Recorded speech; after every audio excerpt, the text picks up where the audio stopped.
At this point, you and I could probably describe hydroelastic suspension in our sleep. But away from our usual Minis, 1100s and 1800s, today I'm privileged to bring you a car that I never thought I'd get to drive. In the 60s and 70s, Leyland, Australia developed a series of unique motor cars that feel familiar, yet very different to us Brits. So today on Twin Cam, this is the Austin Kimberley.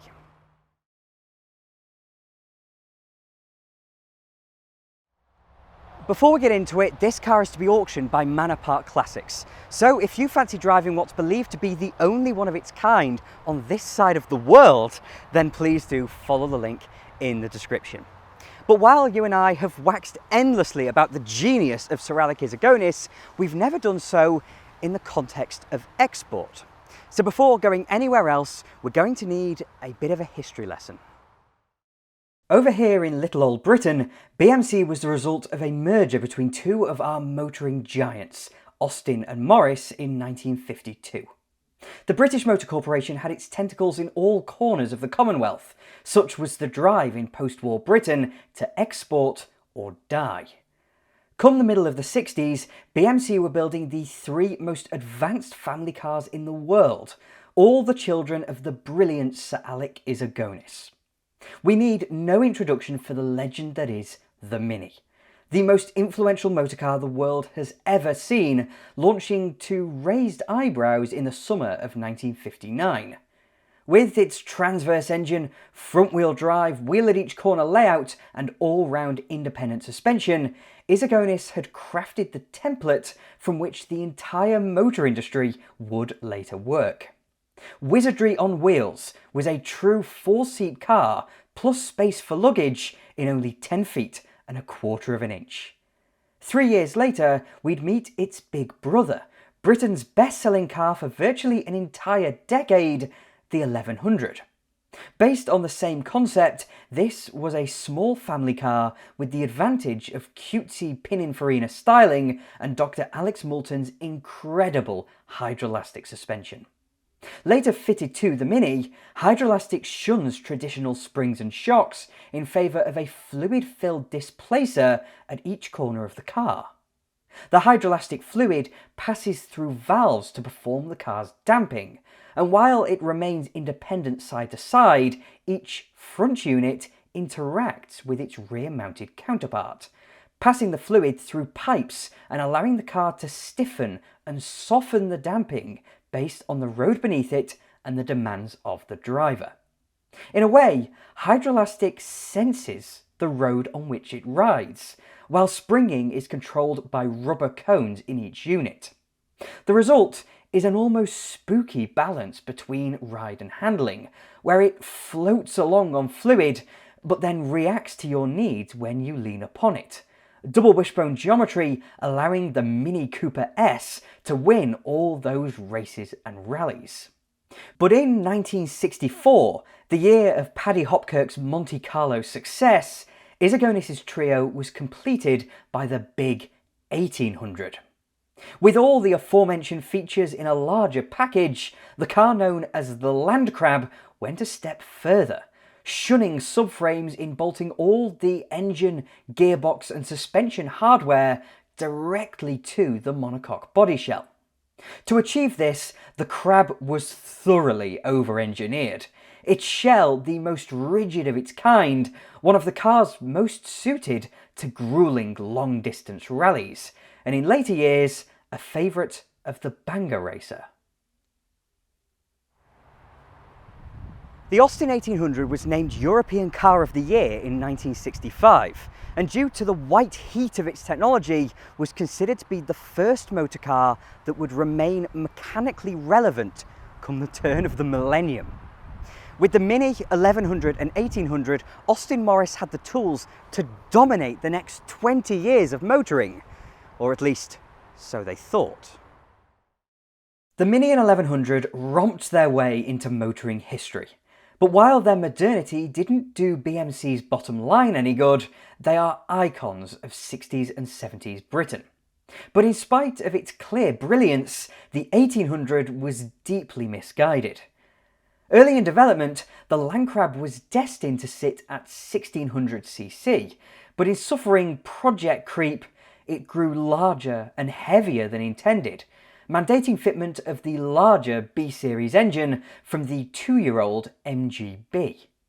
Its interior was throttled by Issigonis' unrelenting character, leaving it Spartan, not at all in line with this market, and for even greater practicality, it shared its upright, bus-like driving position with the Mini and 1100. What worked for the smaller cars did not up here, and the whole thing was clothed in a style that was frumpy, shall we say. The Austin 1800, Morris 1800 or Wolseley 1885, however it was badged, was shorter than a Mark I Ford Cortina, yet it had more space inside than a much larger family saloon, and it drove fantastically well. It is a deeply flawed work of genius. But back to our export drive of a few minutes ago, and BMC found it slightly challenging to sell these cars effectively outside of Britain. Where they had the infrastructure in place that appreciated their packaging, the Mini and 1100 found some favour, but the 1800 was a struggle everywhere. And on the other side of the world, lands used to larger family cars, it again didn't quite meet the standard. What was too big in Britain remained too austere in Australia, but became too petite, too underpowered to match the advances of Chrysler, Ford and Holden. In the meantime, BMC hadn't simply exported cars to Australia and New Zealand. Since the 1940s, they'd been assembling knockdown kits in Sydney, and by the end of the 50s were building cars in full, modified to meet the needs of the locals. What we knew in Britain as the Wolseley 1500 and Riley 1.5 were built for Australia as the Austin Lancer and Morris Major, and 2 years after its launch, the Mini went all the way around the world to become the Morris 850. The 1100 was also built in Sydney, extensively modified over its life to become the Morris Nomad, a car that would be alien to any Brit familiar with their top seller. But more pertinent to us is what happened to the 1800's predecessor, the Austin Cambridge. This car was built and sold in Australia, but BMC knew that it didn't quite match their needs. Their Australian subsidiary developed a 6-cylinder version of the B-series engine known as Blue Streak, displacing 2.4 litres in the front of the Austin Freeway. If you paid a little more, you could buy a posh Wolseley 2480, but this pair was replaced come 1966 by the new front-wheel drive Austin 1800. Just as it was in Europe, the Landcrab was thoroughly modern.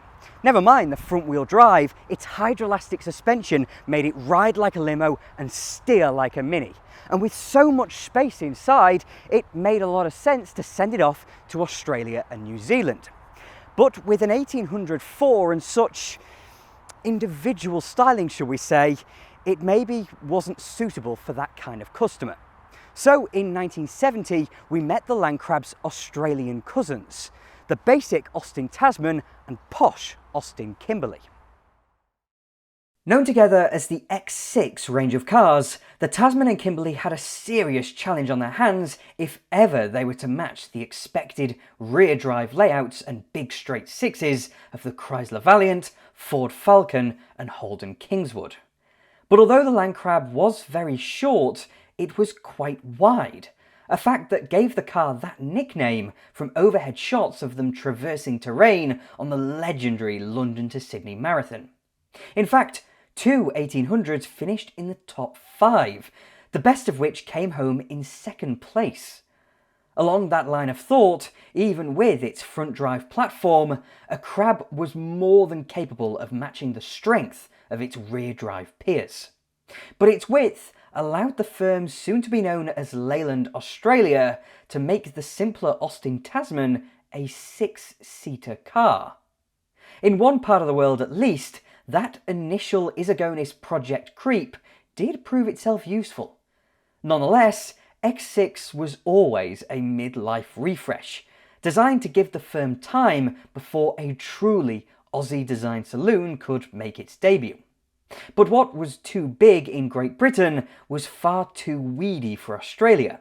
So away from its mid-size origin, the Austin 1800 was to aim upmarket. The headline, of course, is what lies under the bonnet. The old 1800B produced 85 brake horsepower with a single carburettor, or about 63 kilowatts if you're that way inclined. In a car that weighs around 1170 kilos, that's not a huge number. But these old overhead valve Austin engines are known for their torque delivery. 100 pounds-feet or 135 newton meters at only 2100 RPM. The B-Series is also a beautifully smooth power unit, so while it wouldn't match its peers for pace, it didn't disgrace their first attempt. Instead, they just required something stronger, and due to the transversely mounted engine, the old Blue Streak had no chance of fitting. Alec Issigonis, however, adored a good straight six, and part of why he mounted his car's gearboxes in the sump was to allow that kind of development. The old B-Series dated back to the early 1950s, so regardless of its size, engineers looked into replacing it. Between BMC Australia and their parent in Britain, it was realised that they needed a new mid-size four-banger and a compact straight six to take them gently into the executive market. What they came up with was a modular engine, designed to be as compact as possible for transverse fitment, with Siamese bores making enlargement very tricky. Known as the E-Series, they also gave it an overhead camshaft, and in Britain it was launched in 1969 with the Austin Maxi. Initially at 1500cc, later with a 1750 option, the E-Series was never the greatest of engines. Its long stroke made it a plodder rather than racer, and its gearbox was widely panned.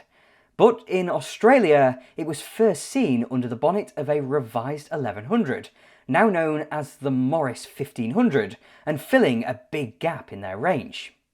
Us Brits would have to wait until 1972 to meet its better received six-cylinder brother, installed into the original Landcrab to produce the Austin Morris 2200 and the Wolseley 6. That means it was the Tasman and Kimberley that were the first to experience the incredible smoothness of this compact six. There was later a 2.6 litre version, but we never saw this in Britain, while down under it was reserved for the Marina over the Kimberley. Regardless, the shorter stroke twin carb 2.2 gives 113 brake horsepower, or 83 kilowatts, with torque somewhere in the region of 126 pounds-feet, or 170 newton meters. Note the static seatbelts I have on. They're nowhere near as unsafe as not having seatbelts at all, but inertia real they are not. Anyway, this particular Kimberley has a 4-speed manual gearbox, which I don't believe was the right choice, but we'll get to that in a little bit. It is, however, a different unit to the manual gearbox in the 4-cylinder E-Series that we found in the Maxi and Allegro here in the UK, so it doesn't have any of the issues of that one, at least, you know, as regards to the quality of the change, stuff like that. But I also believe that this Kimberley is early enough to be a slightly higher power engine. Certainly it has twin carburettors, but more power is not at all the character of this engine. It exists here purely for the sake of smoothness. And that six-cylinderiness of it is immediately obvious as soon as you start it up, because you can just barely feel it. In terms of the actual engine, you can barely perceive that it's running. It's so smooth and it's so effortless in its power delivery. That's not to say that it is particularly powerful, but the biggest kind of nuisance as to this engine is the throttle pedal. I must apologise, by the way, for the incredibly huge speed bumps on this newly paved section of road. It's absolutely ridiculous. I've never seen speed bumps so massive. But anyway, we're free of them now. But this throttle pedal is really, really heavy, and that means that you don't want to drive it with any kind of performance in mind. You just tickle the throttle to get up to the speed you want to go to, and then you kind of stop. And you know what? That's okay. But yeah, this engine is just incredibly smooth, and it just sits there and it does its thing in front of you and you don't really notice it. It's not a very fast car, however. And the reason that really matters to me here is because the 1800B series in a normal Austin 1800, in a normal Landcrab, is not totally sluggish. Not by any stretch of the imagination. And it's also very, very smooth for a 4-cylinder. And so, from my experience here, I'm not quite sure why it's really necessary. We then come to the gear change, which is absolutely fine. You can feel exactly where each gear is, and it feels more than accurate enough. The problem is that the throw is so long that with your driving position, you end up over here trying to change gear. It really doesn't make much sense, and it makes it a little bit uncomfortable to drive in spite of these very well placed, very large pedals it has.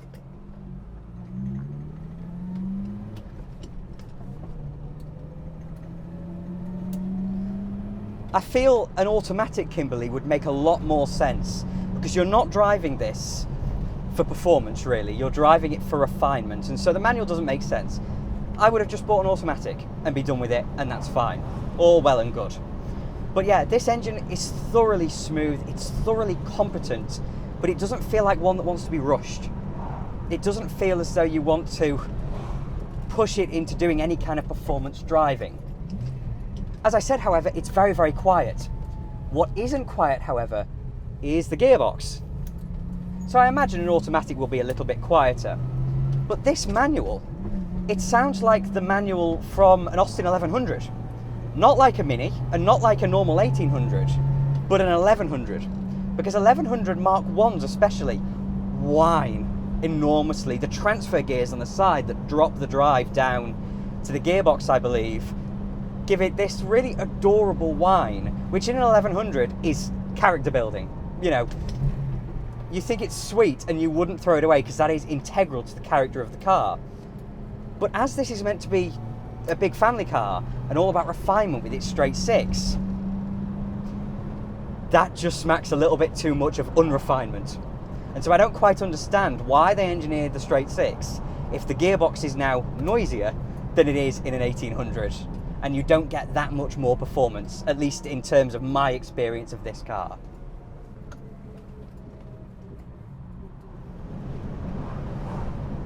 I'll apologise for the wind noise as well coming through this window. It's a very warm day, and so I'd rather need that open. What we don't have, however, is power steering. And now, the Landcrab that I've driven was a Wolseley 1885. So 4 cylinders, yes, but it was our posh version, and so it came with power steering. And in many ways, this is the Australian equivalent of a Wolseley, because the Kimberley is the posher of their two versions. No Wolseley badged Landcrab was ever sold in Australia, you know, even before the Kimberley came along. So if this is their Wolseley 1885, then I just don't think it cuts it. This interior feels very plasticky, and it feels very low rent. It doesn't feel anywhere near as luxurious as the Wolseley does. Now, there is a caveat with that, saying that, well, you know, if it's a Wolseley was never quite on the pulse of fashion, shall we say. It was a very old person's car, even in the late 60s. But this just feels a little bit too utilitarian to me. It feels a little bit too simple, considering the complexity going on elsewhere, and also, most importantly, the market through which they wanted this to fit. A full-size car, this is not, in terms of the way it feels, in terms of the way it drives, in terms of the way it performs, and in terms of the refinement of this interior. Sure, there's stacks of room, there's as much space in here as in a full-size car, but it just doesn't have the attitude of a full-size car. We'll flesh out the intricacies of that conclusion later, But it's clear that Leyland Australia, as they'd become by the Kimberley's launch, had a serious degree of autonomy and attention thrust upon them. But compared to British Leyland, their facilities were decidedly basic, so the styling of these cars was decided in Oxford with oversight from the Australians. It's reported that Harris Mann played a central role in its transformation, a few years before he was promoted to become chief stylist of the wider Austin Morris division. Its basic proportions are restrained by the Landcrab base, and with the need to beef out the stance clear in his mind, there's none of the boldness later seen in the Princess. This isn't to say that Harris Mann styled the X6 entirely, merely that he played a role. It's reported that his initial sketches were very aggressive, and they necessitated changing too much of the underlying structure, the project being dragged back into line by a chap named David Bentley, who'd come over from their Antipodean subsidiary a couple of years earlier. Some of his sketches are clearly what became the X6, but the front end appears to have initially been far shallower. One of his sketches reminds me a little of an NSU Row 80, with an underbite in the bumper. What was finally launched at the dawn of the 70s, however, was far more bluff-fronted. The grille is now far deeper, but the relatively high bumper is similar to the Roy Haynes-penned Mini Clubman and Austin Maxi, both of which launched the previous year. It appears it also shares their sidelight and indicator units, plus the Austin badging on the bonnet is very much like that on the first year of Maxi. With the elongated Austin crest, however, it does have more identity. This being the posh Kimberley, it has quad headlamps, and while I think it's an improvement over the spooked expression of the 1800, I still don't think it's that good looking. Then again, Europeans tended to favour simpler, cleaner fronts on their cars, while Australia enjoyed a more expressive, often chrome-laden character. From the side, the Landcrab doors are very clearly present, but you'll notice the flush-fitting handles mandated by Aussie design regs, also fitted to Minis of the period. I do believe, however, that it rides too high. I think it could do with low-profile tyres or a deeper body just to flesh it out that bit more. Their work on the proportions appears to have totally fixed the awkward stance of the Crab, but just that step further would have made it even better. The beefy C-pillars really complete that solidity, while the massive boot grafted onto the tail doesn't look out of place at all. In fact, it's very similar, if not even identical, to the prototype Van den Plas 1800. It's conservative, but thoroughly respectable for a car in this class. It's no Mark III Cortina as we saw in Britain, but it's a worthy improvement nonetheless. But having mentioned the Cortina, that's the relevant car when it comes to external dimensions. The Kimberley may be longer than the 1800, but it's still remarkably compact. Yet inside, the genius of Sir Alec Issigonis knows no bounds. Sure, he was also slightly mad, but the sheer space in this thing is not to be sniffed at. You do have to love the past, however, because this Kimberley, with 5 seats, was described by Australian media as having full equipment and bucket seats. Yeah, right. It is, however, a heck of a lot less austere than an Austin 1800, so that's something. But a UK spec 1800 is a force to be reckoned with when it comes to driving. With that new, larger engine, however, you might expect a Kimberley to feel a little heavier, a little more cumbersome.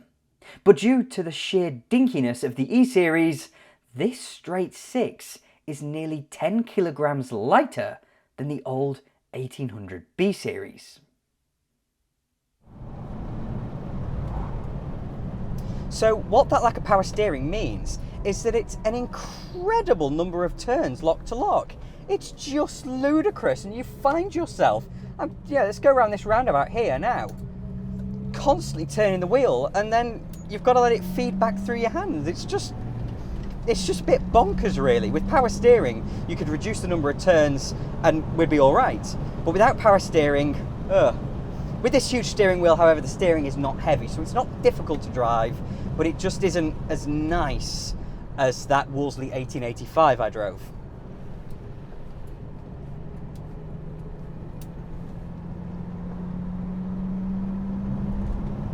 The other thing is that with that really long power unit, with that straight six transversely mounted, there's no steering lock. This car, I round another part of the roads earlier on in this test, I went to go all the way around a mini roundabout and I couldn't make it because the steering lock was so rubbish that I had to give it another go. I had to do a 3-point turn around a mini roundabout. It's hilarious. It is absolutely hilarious. But again, if that is a consequence of having the straight six, then I really don't think it's worth having. And this is coming from someone who deifies 6-cylinder engines. My everyday BMW, I'd never have a 4. It's got to be a 6. This, however, is just not quite worth it. But anyway, we mentioned earlier the hydroelastic suspension, the front wheel drive, and the double wishbone front suspension as well. But unusually for their era and for the market in which they're in, these cars have rack and pinion steering. They also have trailing arm rear suspension, and so it feels like a big Mini. It has that confidence-inspiring feel in the steering, and it has that balance of a Mini that means that although this is a huge car, and considering what I've just said about its sheer kind of heft in tight corners, the wheels are right at each corner. And the suspension is so beautifully controlled that it fills you with confidence, and you can feel every little delicate little bit, in spite of the fact that we have a huge steering wheel and the steering is very low geared, it still feels accurate. And that is such a funny place to be. It's so unusual to have a car that needs all these turns lock to lock, but still has so much feel and confidence inspired in its steering. It's huge, this car. I can't reach the camera behind me here, which is unusual. Usually if I stretch, I can reach in the cars that I test, but this, not a chance. No way, it's far too big. But it shrinks around you. It's only the steering and the sheer fact that you've got to do that to get it into each gear that makes you feel otherwise. Because the whole car just feels so eager. It feels so agile as well. It's a really, really funny compromise that I didn't feel quite so much in the Landcrab, because the Landcrab has a slightly shorter wheelbase. It's a shorter car, and it doesn't have this mad gear throw and has power steering, of course. So it's a fresh feeling, this. It's something different. It's not better, it's just different. And that's intriguing, and as an enthusiast, yeah, I can see the value in that. But what hydroelastic suspension also gives us, beyond the fantastic road holding and the steering and the handling of this car, is ride quality. So you don't feel totally disconnected from the road in this car. Instead, you feel as though you are floating just a couple of inches above it. You're informed by the road, and you get that confidence from it again, as I mentioned earlier. But rather than feeling the ridges in the road, it just damps them out so well. Hydroelastic cars are actually damped quite firm, so you can feel what's going on, and that allows part of its brilliant road holding, of course. But when they say it floats on fluid, it really does float on fluid. These are majestically riding cars, all of them. And the way it just senses the road in front of it, and the way the back interacts with the front, it just feels slightly spooky. You feel it there, the way it floats over the bump. You can understand why children in the 60s and 70s used to sometimes get car sick in things like this, because they are a little bit unerring, but they are so thoroughly competent. They're just a bit alien. But back to that point earlier about if this was Australia's Wolseley 1885, then it just doesn't feel like it. And as I said, it doesn't feel like a full-size car. It feels like a very, very competent taxi. It feels like a car that you would want to ferry people about in, that you'd want to drive every day. You'd be thoroughly comfortable in it, smoothness of that straight six, etc. But it doesn't feel special. And as a result, I'm not sure it's exactly what the Australians wanted.